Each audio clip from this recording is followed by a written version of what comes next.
It's Tuesday. For Arjun, it's Thursday. Tuesday's a work day. Yeah, Arjun's is Thursday.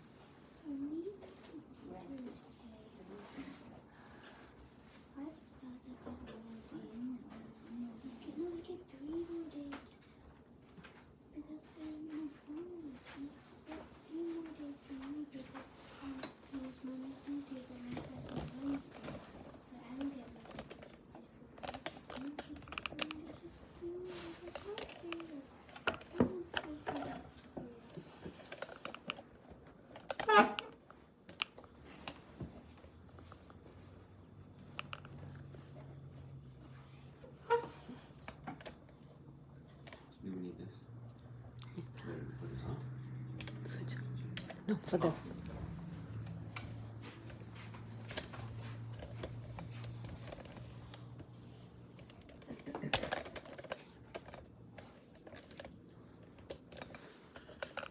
This is from the YouTube.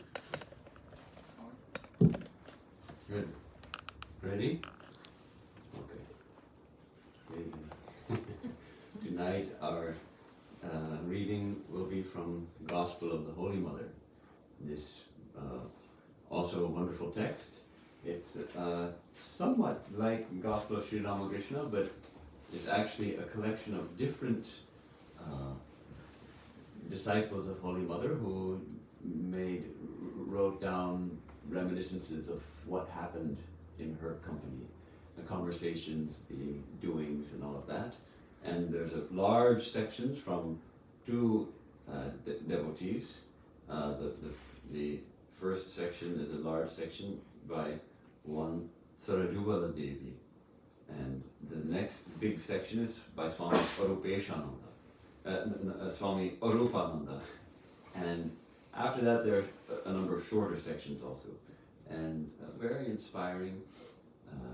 How does Mother put Vedanta into action? How do we practice Vedanta? How do we actually learn to see God in everyone? How do we behave with other people? We see that in Holy Mother's life, and it seems on the one hand like her life is perfectly normal and ordinary, just a devoted Hindu widow and mother, and yet her whole life is suffused with this grace and this tenderness and this compassion, that the more we read about her, the more we feel drawn to her. So that's why it's wonderful to read this. So we'll start with a chant. Om Janani Saradam Devi Ram Krishnam Jagadguru Padapadme Tayo Shritva Pranamami Namo. Taking refuge at the holy feet of Ma Sarada, the mother, and Sri Ramakrishna, the world teacher, we bow down at their feet again and again. Alright, so I have selected a reading this time from Swami Arupananda, who was, what was his name? Do you know? Do you remember? They didn't become Swamis until after the mother left the body, because she would have found it difficult to accept seva from Swamis. So they remained as brahmacharans, and she had a number of brahmacharan attendants. And there was Raj Bihari Maharaj, and starts with by B. Barada Maharaj, Barada, and then there were also Gopesh Maharaj and others. So anyhow, this is taking place on the 1st of May 1912 at the Udbodhan. Actually, nowadays, Udbodhan means the house which Swami Saradananda built for Holy Mother, and also for the Udbodhan, which is the Bengali magazine, Bengali periodical of the order, which Swami Vivekananda started, asked Swami Trigunatitananda to start, and so that was started by him, and then afterwards Trigunatitananda went to San Francisco, and it was taken up by other monks. So that was in the same house. So sometimes there is a little confusion. Nowadays, if you ask for, when I first went to India, I said I want to come visit Udbodhan. I called this place, Udbodhan. I said, I want to come visit Udbodhan. And they said, no, this is the wrong number. This is Mother's house. And I said, no, but Udbodhan. So I called again, and the Swami got annoyed with me. He didn't know. This is Mother's house. And I didn't understand, because the books all say Udbodhan. So actually now it's separate. Udbodhan, the journal, is in a separate building right down the street from Mother's house. And the house where Mother lived is called Mayer Bari, Mother's house, and nothing else. They don't call it Udbodhan anymore. So That's a little bit confusion of this book. So if you haven't been to Calcutta and you go, ask to go to Mother's house, not to Udbodhan. Little hint for your pilgrimage. All right, but now we're calling it Udbodhan because that's what's written in the book. This house which Swami Saradananda had built for Holy Mother, and here she had, of course, she was more free in Jairambati. Here she wouldn't go out except for once a day. She would go out for her bath in the Ganges with some of her attendants and come back, and otherwise she was inside, upstairs in her room, which was also the shrine. In the forenoon, I went upstairs to read letters to the Holy Mother. And the disciple speaking. The daughter of a devotee has written from her father-in-law's place that she would like to come here to see you. She has sent you her salutations. She has further requested you to be careful so that her husband's relatives might not know about her writing to you. Mother, this is father-in-law's place means she's staying with her husband at her husband's parents' place. Mother, they do not write any reply to her. She wants me to conceal it from her relatives. I do not know such a game of hide and seek. At Jairambati, Jogindra, the postman, used to write letters for me. Many complained, saying, "Does the postman see our letters?" They did not like my asking a man in humble position to write my letters for them. Why? There is no deceit in me. Anybody who likes may see my letters. So sweet, no? Just this, nothing to hide. We have, oftentimes we have things to hide, It is, I keep something hidden. I don't show everything. Sri Ramakrishna has a funny story about that. You know the story? The under the arm. Yeah, Tarini, do you know this story? There was a weaver woman, and she had lots of balls of colored yarn, very pretty yarn, because she would use that to weave her cloth. So she had lots of different balls of colored yarn. And one day, a friend of hers who hadn't seen her for a long time, she came to visit, and they were very happy to see each other after a long time. But the friend, seeing those beautiful colored balls of colored yarn, she got a little greedy. She thought, I'd like to have one of those. So while her friend, the weaver, was saying, let me go fix some refreshments for you. So she went to the kitchen to fix something to offer her. So she grabbed one. And well, what to do? So she stuck it under her arm. So it's hidden under her arm. And then what happened? The weaver woman came back to serve her friend, but immediately she noticed, oh, there's a ball missing. Oh, my friend must have stolen it. And she saw her holding her arm, so she thought, she's probably keeping it under her arm. So then she came up with a plan. She thought, well, if I can make her dance, then it'll fall out if she puts her arms up. So she invited her to, friend, I'm so happy to see you today. What a great joy that you have come. And I feel like dancing. Come, my dear, let's dance together. And she started dancing, raising both her hands. And the friend also danced. She was also dancing, but she was dancing with only one arm raised because the other one was hiding under her arm. So then she said, friend, it's such a joyous day. Let us dance with both arms upraised. And the friend said, I'm sorry, this is all I know of dancing. I can only dance with one arm upraised. So that's the story of keeping something hidden. So the Holy Mother is not like that. And we can also strive to be completely like, some people are very private about their own rooms, that you shouldn't come into my room.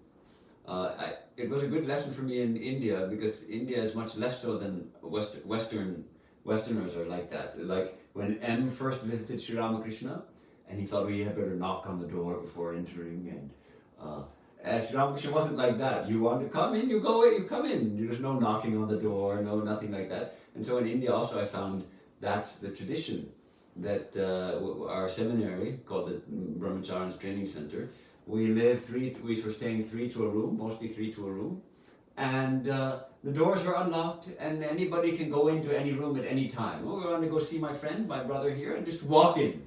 No knocking and waiting. Is there anybody? And then I understood, after experiencing that, I understood why Swami Swahanandaji was the same way. He would get annoyed if someone would knock and wait. He would just come in. What is?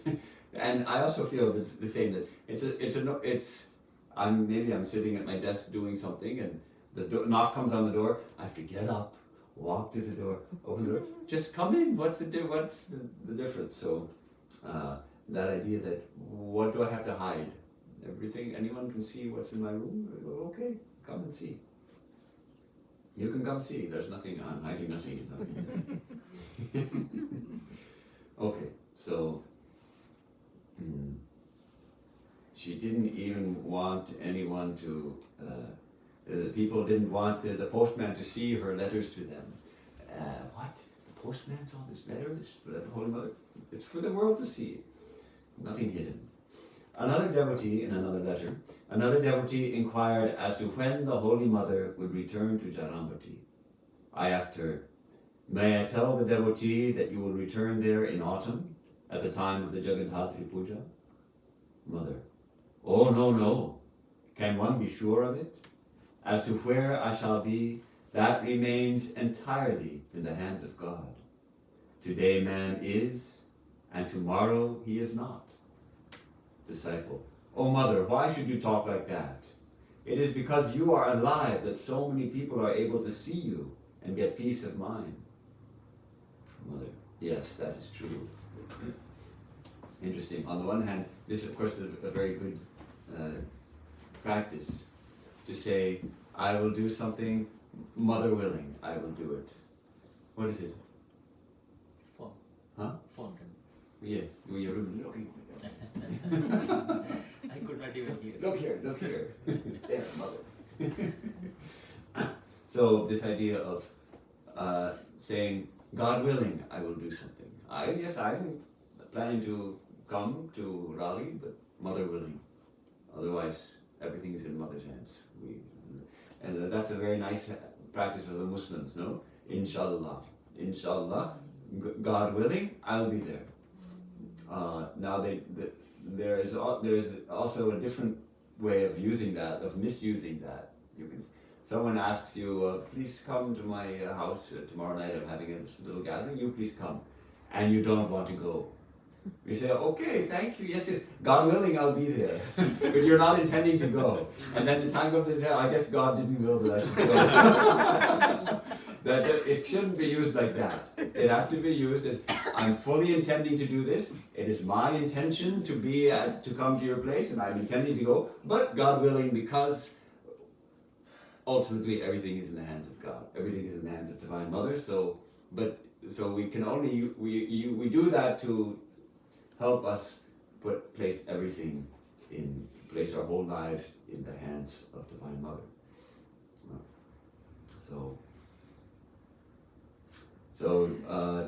Then she gives a little revelation. He says, it is because you are alive that so many people are able to see you and get peace of mind. And Mother assents to these statements. Yes, that is true. It's very interesting how she gives little hints of that she's fully aware of her own divinity, that she is a blessing to all her children.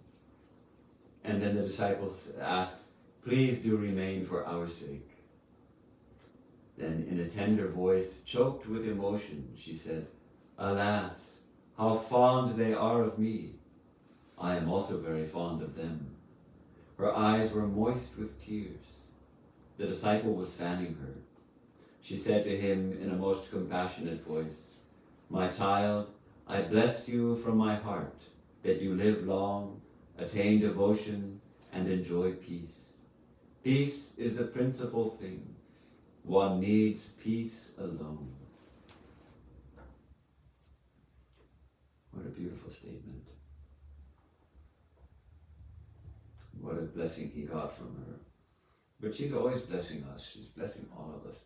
And that if we can understand that peace is what we really need, then life becomes much simpler. But we think that in order to get peace, we need that promotion at work, and we need to settle our quarrel with in-laws, and we need to get our kids into good colleges, and we need to do all these things, and then we can attain a little peace. The peace becomes conditional. It's a conditional peace, right? Where I'll get peace when this and this and that happen, then I can feel a little peace. So, actually, the secret of peace is we find it within, not dependent on external situations. It's dependent really on our awareness of the divine and our letting go, placing everything, if we can place, at least from the devotional standpoint, if we can place everything in Divine Mother's hands, if we can place everything in Lord's hands, and let Him do as He will, let her do as she will, then the peace. Like a young child who knows, oh, my mother is there, and doesn't have to worry about anything. I know my mother is there. She will take after me, she will look after me, she will feed me, she will, if I get into trouble, she will come and rescue me. Peace is the principal thing. One needs peace alone. Now the disciple has a question. Mother, one idea crops up in my mind constantly. Why do I not get the vision of the Master? As He is our very own, why does He not reveal Himself to us? Can't He do so by His mere will? A good question. People often used to pester Mother that I don't have the vision of Sri Ramakrishna. She would teach that He's your very own. For her, He was avatar, and she demonstrated that in her life, how she related with Him, and said He is everybody's own. And so all the disciples were taught to look on Sri Ramakrishna as their very own. But then, if He's my own, why don't I see Him? It's a good question. Holy Mother replies, that is true. Who can say why He does not reveal Himself when you suffer from so many miseries and sorrows? Once Balaram's wife was ill. She's going to tell an interesting anecdote. Once Balaram's wife was ill. The Master said to me, go to Calcutta and visit her. Now, Holy Mother, that time, she didn't go out. She was in the Nahabat and pretty much sequestered there like in Purda. She would go to Sri Ramakrishna's room a couple of times a day, feed him, clean his room, do a little seva, maybe massage his feet, and otherwise back to the Nahabat. She wouldn't go shopping. We say marketing in India. She wouldn't go shopping, she wouldn't do anything else but this. Just be there, Dakshineshwar. And almost nobody knew she was there. She would keep herself so hidden. And so suddenly Sri Ramakrishna is saying, go to Calcutta and visit Balaram's wife. How can I go? I said.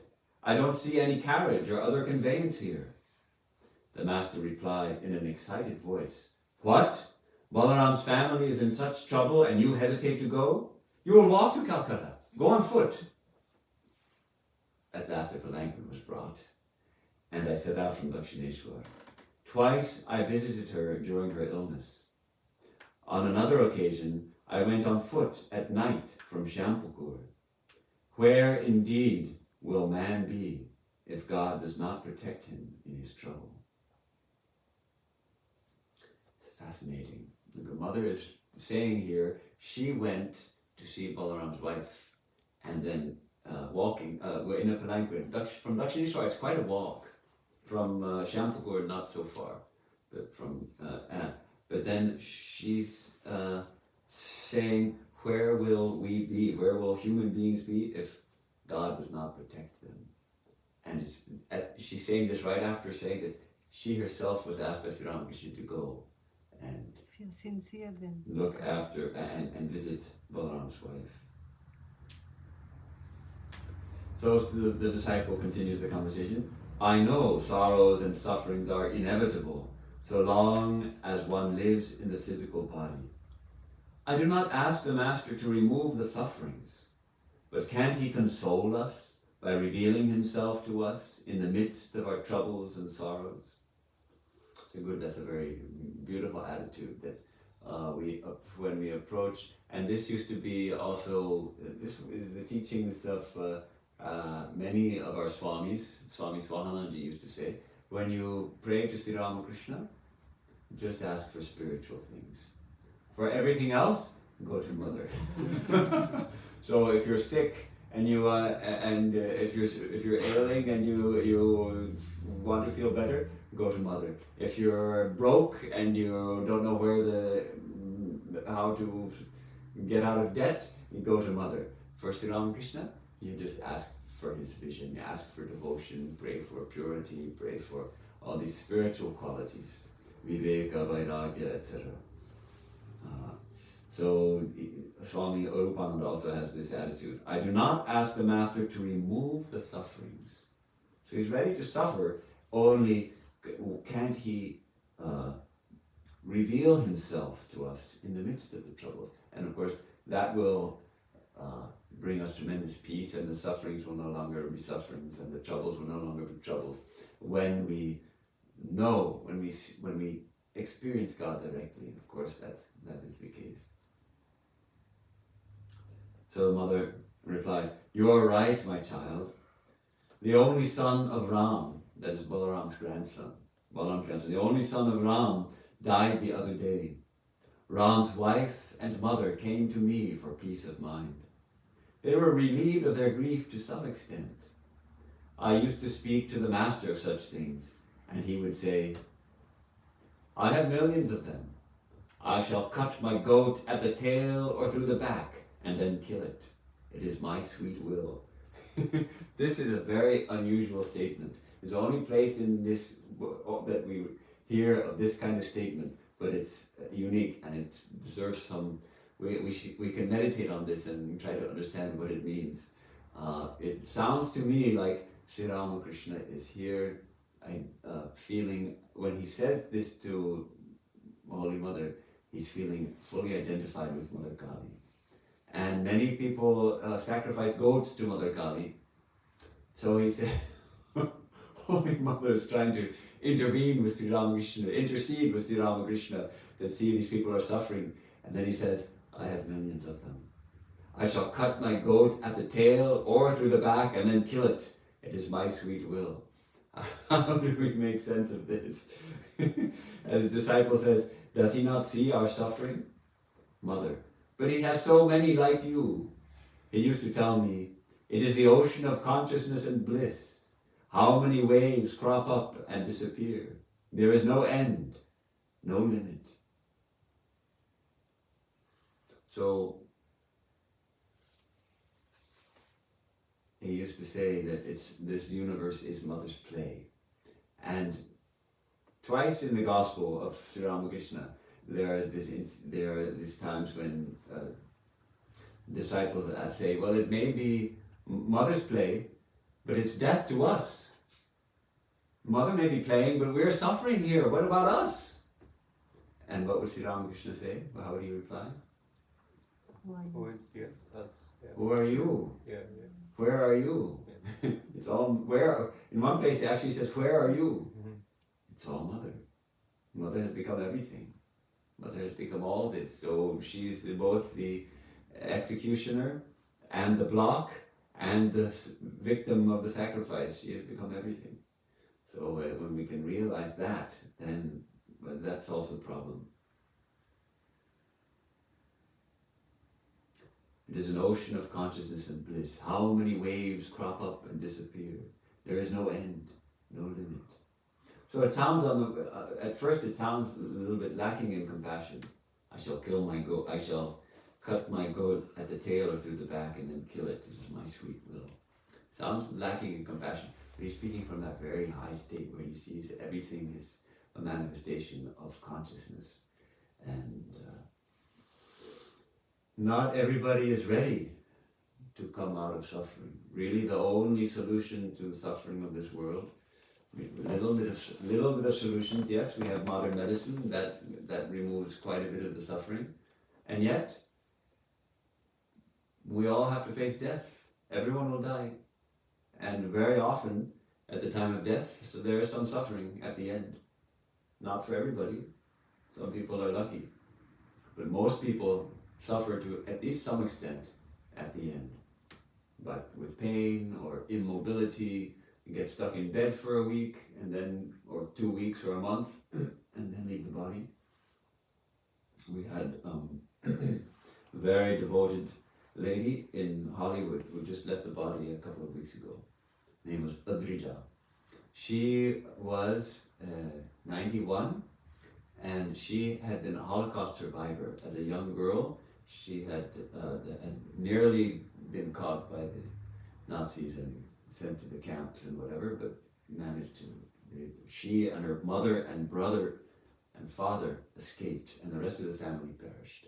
So it was very traumatic. And she came to America after that, escaped, came to America, met Swami Pavitrananda in New York and became initiated, and she was so regular in her practice. We were really impressed. All of the Swamis and devotees were impressed to see. She lived near the Hollywood Center for the last 20 years or so, or like in one of our apartments.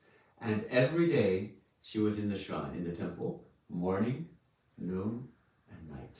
She was there for every class. It was tremendous nishtha, tremendous steadfastness. Always she was coming. She would walk up, and she used to walk with Swami Swahanandaji, and they had a fixed time, 4 o'clock. She would come to his room, and they would walk.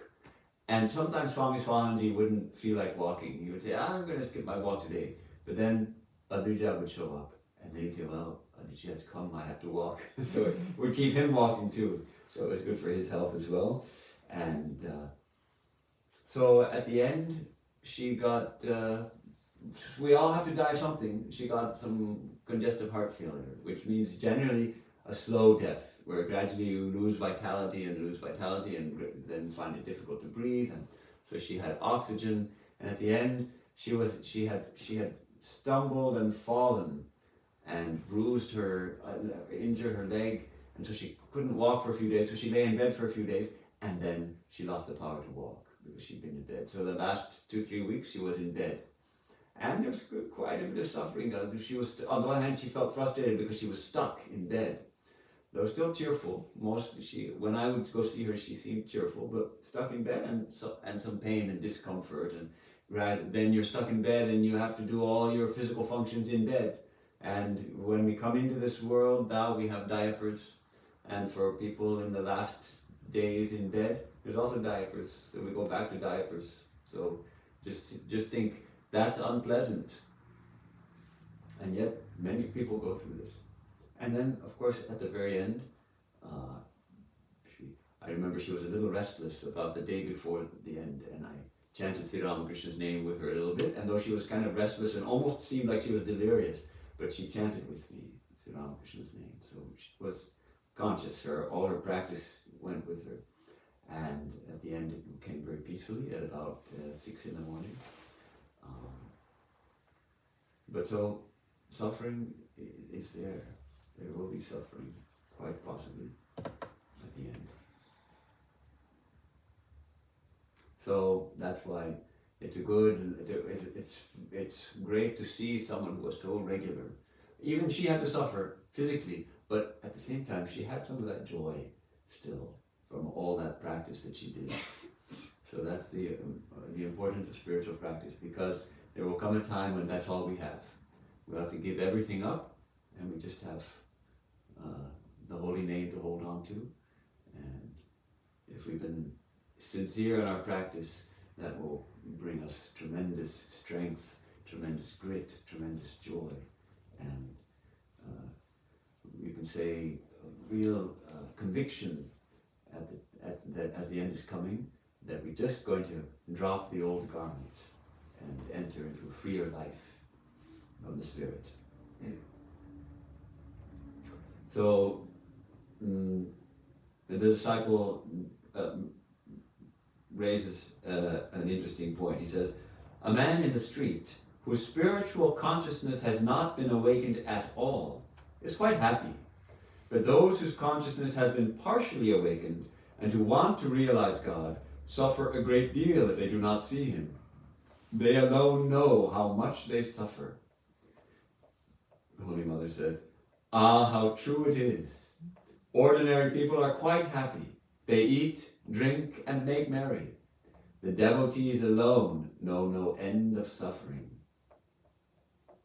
This is also an interesting point. If you're like Sri Ramakrishna, describes the fish. There are different kinds of souls, like the different fish in a pond, and the fishermen throw in their net, and they're going to catch the fish, and they're going to draw it in, and some of the fish struggle mightily to escape. They're like the devotees who are struggling to get free. But most of the fish, what do? They burrow into the mud. They're still in the net, but they burrow into the mud. Maybe one strand of the net is in between in their mouth, and they burrow under the mud, and they think, we are quite safe here. Little do they know that the fishermen are about to pull in the net. And so the struggling ones, a few of them escape, but many of them are caught. And so the bound souls who are fully bound, who are fully, this world is all there is, and I'm just going to enjoy.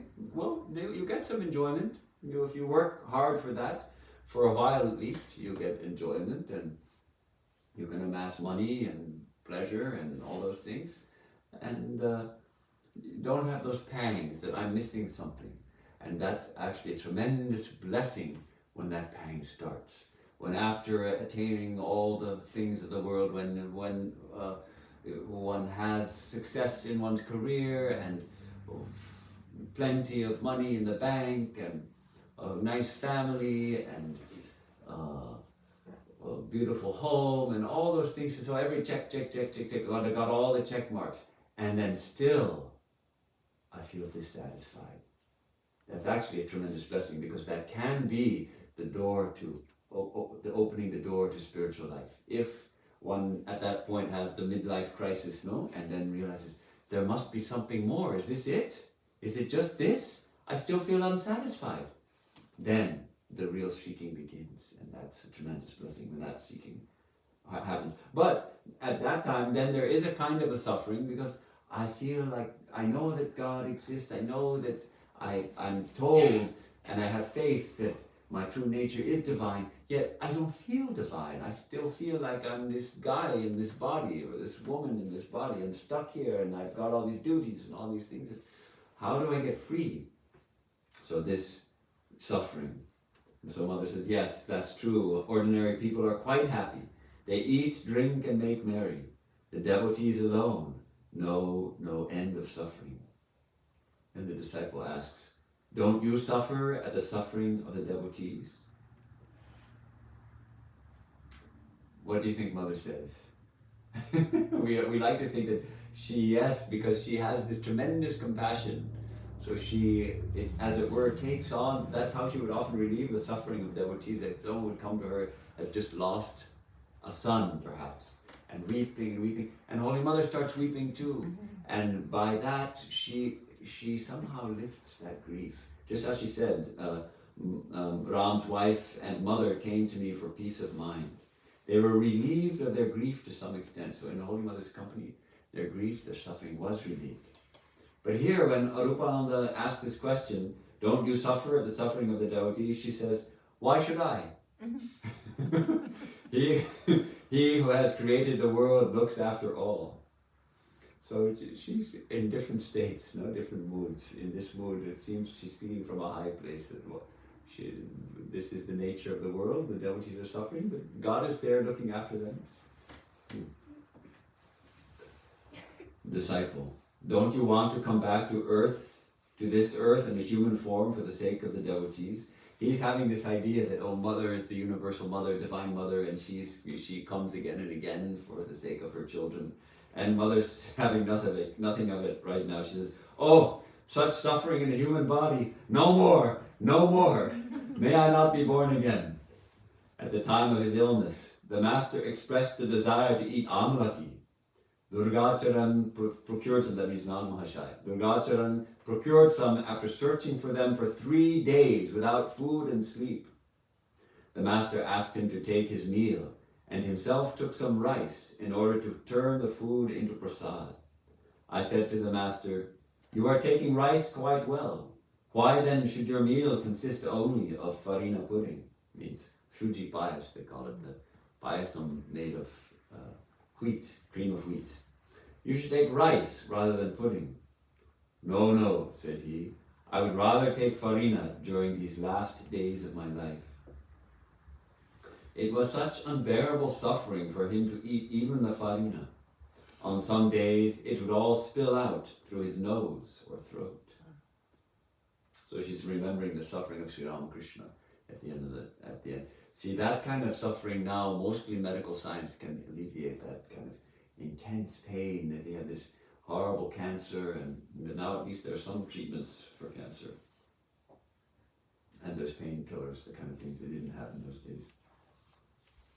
So Mother says, remembering those days, I went to the temple of Shiva at Tarakeshwar, but that too proved fruitless. I lay before the deity there for 2 days without food and drink, supplicating for some divine remedy for the master's illness. On the second night, I was startled to hear a sound.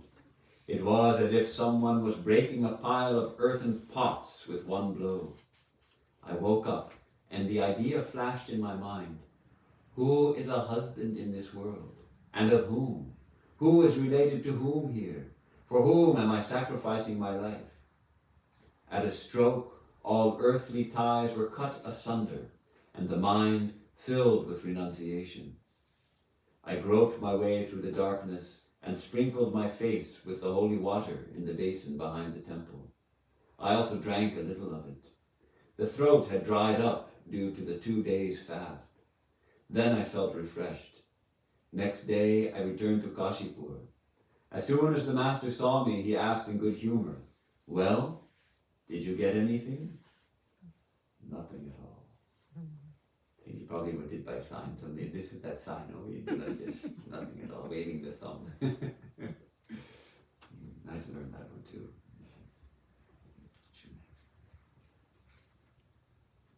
The master too saw in a dream an elephant going out to get a medicine. Just as the elephant began digging the earth for the medicine, Gopal came and woke him up. He asked me whether I had seen any such dream. I saw Mother Kali with her neck bent to one side. I asked her, "Mother, why do you stand like that?" She replied, "It is because of this," pointing to the master's sore in the throat. "I too have it."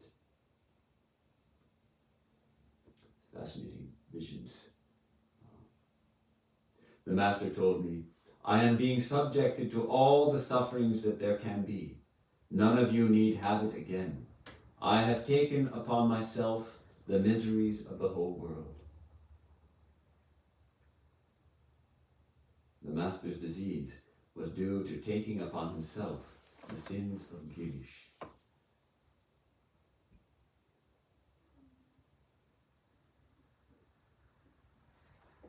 Well, that's a tremendous assurance. We need not suffer. Sri Ramakrishna has taken the suffering. But we still suffer. So what's the remedy? Actually, Girish's example is illustrative. Girish, and here Holy Mother suggests that perhaps all the wicked actions which Girish had done, Sri Ramakrishna accepted those. And for that reason he suffered that disease, that very painful disease. But what happened to Girish? See, you know the story. He came to Sri Ramakrishna, and Sri Ramakrishna wanted to give him a little instruction. He asked for a little spiritual instruction, and Sri Ramakrishna said something like, "Okay, just think of God twice a day, morning and night. That'll be enough." And Girish thought, "But I'm a playwright. I work in the theater. And he was still a drinker also. I don't know. Sometimes I may be up all night, and other days I might sleep all day. And then when I have morning and night, I won't remember. I can't say that I can't agree to that. I may not remember that." Then Sri Ramakrishna suggested, "Well, before your meals, just really think of God before your meals." And again he thought, well, sometimes I eat late at night, other times in the middle of the day I eat it all different. I forget. I can't do that. So several times Sri Ramakrishna suggested the simplest of things you should do, and he said, "No, I can't even do that." Then Sri Ramakrishna said, "All right then, give me the power of attorney." I Girish liked that very much. He said, you'll do everything? Okay, yes, I give you my power of attorney. I turn it all over to you. And he liked that very much. He thought, now I can be free, I can do whatever I like. Sri Ramakrishna will look after it. But he didn't realize that this was actually a much greater challenge. And at every moment he had to remember that, oh, well, Sri Ramakrishna has taken my power of attorney. That means I can't do anything that would be against his will. So gradually his whole life was transformed and he became a saint. And he felt there is an end to spiritual practice. There's an end to sadhana. There's an end to meditation and all these things. But there's no end to giving the power of attorney. So this giving of the power of attorney. So if we can do that, if we can put our whole burden on Sri Ramakrishna, we can put our whole burden on God, then we can be free. And the Lord does take our suffering. But that is a tremendous thing to actually be able to do that, to just put everything. And Swami Saradananda describes beautifully in the Sri Ramakrishna, the Great Master, or Sri Ramakrishna Divine Play in the New Translation, how people think it's easy to give one's power of attorney, but it's actually extremely difficult. And one has to feel that there is no way out through this world, feel this tremendous longing. On the one hand, feel this tremendous bondage of the world and the suffering of not knowing God and knowing no way out, knowing no way through the difficulties. And then find that, yes, we have placed with full faith and complete dedication, place our whole lives in the hands of God. And Sri Ramakrishna started training Girish. He would say, I'm going to do something. He'd say, what do you mean you're going to do? Say you'll do it if it's God's will. So he started training Girish to just turn everything over to him. So this was Girish's, the practice of giving the power of attorney, which Girish manifested. That was his part in the play, to manifest that particular attitude. So Holy Mother mentions that. That Sri Ramakrishna said, I am being subjected to all the sufferings that there can be. None of you need have it again. Doesn't mean that we won't have it. It means that if we can turn our entire lives over in that way, then. And then she says, all our sufferings are on this earth. Is there anything elsewhere? People suffer from endless miseries on account of their egoism, and at last they say, not I, not I. It is thou, O God, it is thou. So that's the teaching. We suffer because of this hamba. The cow, the calf, the story of the calf. Do you remember the story? Dharani, you know the story of the calf? You know the baby cow? No. You used to say hamba. That's the sound the calf would make, according to the story. What does it mean? It means I. Hamba. So it used to suffer, its whole life was suffering. Now when it grew up, it was yoked to the plow. So it had to pull the plow. Have you ever seen that in India? The cow pulling, or actually the ox probably pulling. So this is a male calf. So he grew up to be an ox. It was yoked to the plow. They actually, the farmers, they have this plow made of wood, and the cow is pulling it. The ox is pulling it through the fields, and then they're hitting it to make sure it goes, and it's hard work in the hot sun or in the rain, or they have to get their fields plowed. So it's suffering. Finally, it dies. But even there, Sri Ramakrishna says its suffering didn't come to an end. Why? Because its hide was made into drums, which were mercilessly beaten. No? The head of a drum is made of leather. What is leather? It's the skin. It's the skin of an animal. Skin of this calf, which grew into an ox. That's the skin of that animal, and also was made into shoes. So people walked on its skin. So still, its suffering had not come to an end. But finally, the carder, the one who cards the cotton. To card it means to. They have a special tool, which is like a long bow, and on that bow, in between. What is the bow strung with? It's strung with the entrails, the intestine of the cow, of the ox. And they pluck that bow, and it makes a very unusual sound, which is like dun dun, and it's a really weird sound. You hear it when the carders still walk in the streets of Calcutta. They'll take your old mattress and they'll re-card it, and they'll open it up and card all the cotton and fluff it up again, and maybe add a little extra and then sew it back up. And so to advertise, they walk through the streets plucking this thing, and it makes it a wow, wow, really weird sound. That Sri Ramakrishna said, well, that's dun dun. He says, finally, its entrails are turned into the carder's bow, and its suffering comes to an end, because it says, dun dun, thou, thou. So this is one of Sri Ramakrishna's mantras. Naham, naham, dun dun, not I, but thou, thou. I connect that, I combine that one with Sharanagata. I have taken complete refuge. I surrender myself at your feet. I throw myself on your mercy. I take refuge in you fully. Sharanagata, Sharanagata, Naham, Naham, Tuhu, Tuhu. Let's all say it together. Ready? Sharanagata, Sharanagata, Naham, Naham, Tuhu, Tuhu. Sharanagata, Sharanagata, Naham, Naham, Tuhu, Tuhu. Sharanagata, Sharanagata, Naham, Naham, Tuhu, Tuhu. Okay, that's Sri Ramakrishna's mantra of attaining bliss when we are able to do that. Okay. Now the disciple's asking, poor disciple, he's not getting the answers he's hoping for. Will you keep us in your mind hereafter?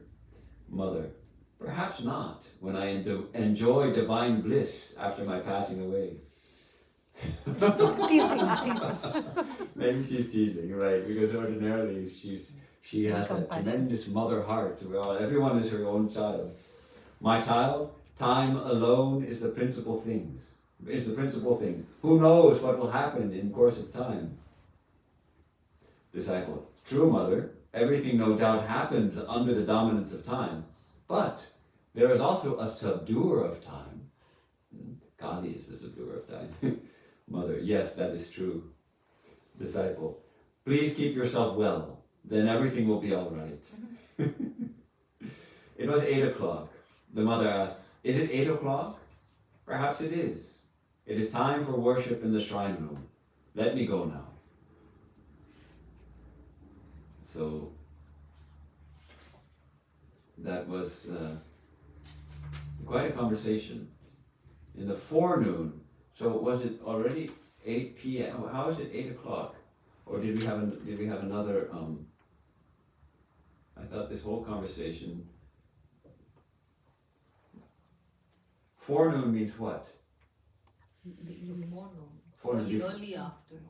Early afternoon. Yeah. So did it come all the way till 8 o'clock? Because usually 8 o'clock means morning puja. Well, Arati, 8 o'clock is a little late for Arati. Yeah. Well, this is a little mysterious.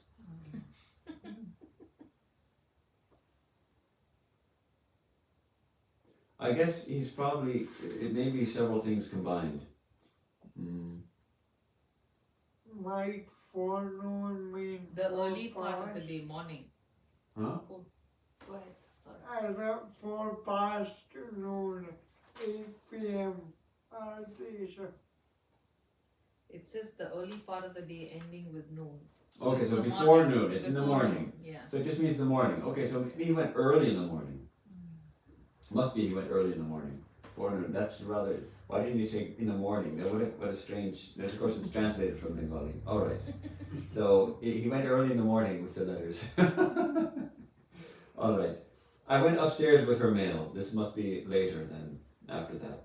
I went upstairs with her mail. One of her disciples had passed away at Benares. The mother heard the news and remarked, all must die someday. Instead of dying in a pool or on the bank of a lake, he has died in Benares.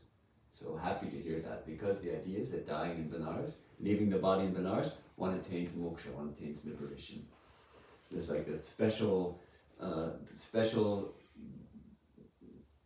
exception to the rule of karma and reincarnation, rebirth, that you come to, you die, leave the body of the earth, no need to come back. Her brothers, okay, I'm just finishing this chapter, although we're already almost an hour. Her brothers had written to her asking for money and telling about their family quarrels. I said to her, please see that they get plenty of money. Please tell the master about it. Let them enjoy the material life and come to satiety. Okay, the disciples, the idea is that Holy Mother's brothers should be satisfied so that they can get satisfied and then maybe become spiritual or something. And Mother says, will they ever be satiated? Nothing can satisfy them. No, not even if they have plenty. Are the worldly people ever satiated with enjoyments? They always spin out the tale of their woes. It is Kali, her brother Kali Charan, who always wants money. Now Prasanna imitates him. Varada never asks for money. He says, where will sister get money from? Disciple, what about that insane lady? Does she want money? That must mean her, the crazy sister-in-law. Mother, she won't accept it even when offered. Disciple, why were you born in that family? Mother, why not? My father and mother were very good people. My father was a great devotee of Rama. He had unswerving devotion to the ideal of a Brahmana's life. He could not accept gifts indiscriminately. He loved to smoke, and as he smoked, he was so simple and humble. He would address in a friendly way every passerby that crossed his door and say cordially, come in, brother, have a smoke. Interesting, Sri Ramakrishna's father was also a devotee of Rama, and Holy Mother's father was also a devotee of Rama. Okay, well this is this entry for 1st of May, 1912. And these conversations were recorded by Swami Prabhupada. And we had that most unusual statement of Sri Ramakrishna, where several times we find that Sri Ramakrishna is being identified here as Mother Kali. Both when Holy Mother had the vision of Mother Kali with the sword in her neck, and also when he's saying, I have so many of them. I will cut my goat at the tail or the throat and then kill it. It is my sweet will. This is all the personal conversation with Holy Mother. We would never come to know about it unless she... Right. And I think the Swamiji is also, the Arupananda is also in a state that she expresses freely with him. With the disciple? Yeah. He is a very intimate disciple, and he has free... One of the few men, actually, who had free access to Holy Mother. Most men were... With most men, she was veiled. She would put her end of her sari over her head in such a way like this, you know, so that, kind of like this, so that she could maybe, there was a tiny hole through which she could see out, but nobody could see her. Like that she would stay with it when there were men around. So he was one of the very few. The women had, of course, much freer access to her. So, but in Dharampati it was different, and there's a whole explanation which is fascinating in Swami Saradeshananda's book about the traditions in Bengal, at least, of the daughter and the daughter-in-law. A daughter-in-law, when she goes to her parents-in-law, her in-law's place and her husband's place, she is very shrinking. And she always keeps veiled, and she's very humble and doesn't say anything, and she's like super meek. But when she goes back to her own place, to her parents for a visit, her veil comes off, and she's perfectly free with everybody, walking around like a girl of the village and all of that. And so this difference between, and in Holy Mother, you see both aspects. You see the daughter-in-law when she's all veiled, and you also see the actual daughter of the place, especially when she was at Jairambati, where she didn't wear her veil, and anyone could approach her there. Because she is the daughter of a girl of that place, so she didn't have to veil herself. So the interesting customs of that we don't and probably are not functioning nowadays so much. Maybe in the villages to a certain extent. And how about in other parts of India? Is the same kind of tradition? Yeah. Yeah, at least in Maharashtra, I know. Mm-hmm. Even in the south. Even in Rajasthan. Mm-hmm. Yeah. So different parts of India that's the tradition. And the daughter-in-law, it's not much fun being a daughter-in-law. It sounds like most of the time. It sounds like really. The women are laughing very loudly. Sorry about that. We are laughing with Swamiji's realization after this many years. No, I mean I understand it all along. I understand it, but I suppose there are rare cases when one has good relations with one's in-laws, but oftentimes it can be a little difficult. I know my own mother didn't have good relations with her in-laws, especially her mother-in-law. Father-in-law was okay, but mother-in-law is very critical. No, I guess it's not just the relationship, it's comfort feel, right? Yeah. What you grew up in as a kid Yeah. is definitely going to be different in a different household. Right, It's never home, really. Right, yes. So it's a tremendous austerity. Marriage has brings its joys and its pains both. Yeah.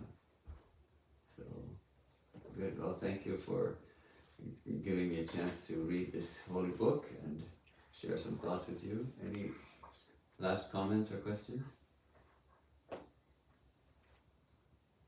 He's asking any questions. Tarini, any questions? Arjun, comments? Questions? Tani wanted me to come early because she had loads of questions. No.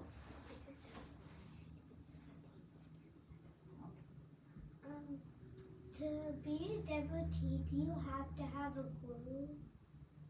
Well, that's a great question. To be a devotee, do you have to have a guru? And there's actually, we can say no and yes, both. Why? Because to be a devotee means to love God. And that's a natural thing that comes if we're fortunate and we've been born in a family of devotees. Then naturally the traditions are there of cultivating devotion, and that arises spontaneously in the hearts of pure-souled people like you. But having a guru means we get some help in that. So it's an additional assistance. So there comes a time in life when you may feel like, now I want to go deeper. I want to learn to meditate. I want to see God. I want to feel God directly. Then a guru is very helpful. Because from the guru we learn how to meditate. And we also get a mantra. So there are two things. On the one hand, Swami Brahmananda used to say, if you want to learn anything, you need a teacher. Even the pickpockets have their teachers. The pickpockets have their gurus. If you're in a group of pickpockets and you want to learn how to pickpocket, you have to learn. You don't just do it. You have teachers who teach you. Oh, you see, you have to distract the person like that, and maybe you bump them a little, and then you quickly pick it out of the pocket. You have to, and then you have to practice. So they practice. Did you ever see the film Oliver Twist? Where that's the film where they practice picking pockets, no? And they actually practice amongst themselves the picking the pockets, and then they go and out and pick the pockets out of the city. So even the pickpockets have their gurus, and you think you don't need a guru for spiritual life? So anything we want to learn, you go to school to learn math and science and English and all those things, but for spiritual life I don't need a teacher. So you would say that yes, at a certain point it becomes very helpful when we're ready for that. Does that answer the question? Okay, thank you. Om yatha nirdayika shakti Ram Krishna stitariya sarva vidya swarupam tam saranam pranamamyam. We bow to her, Ma Sarada, who, like the burning power that dwells in fire, she herself dwells in Sri Ramakrishna. Om Shanti Shanti Shanti.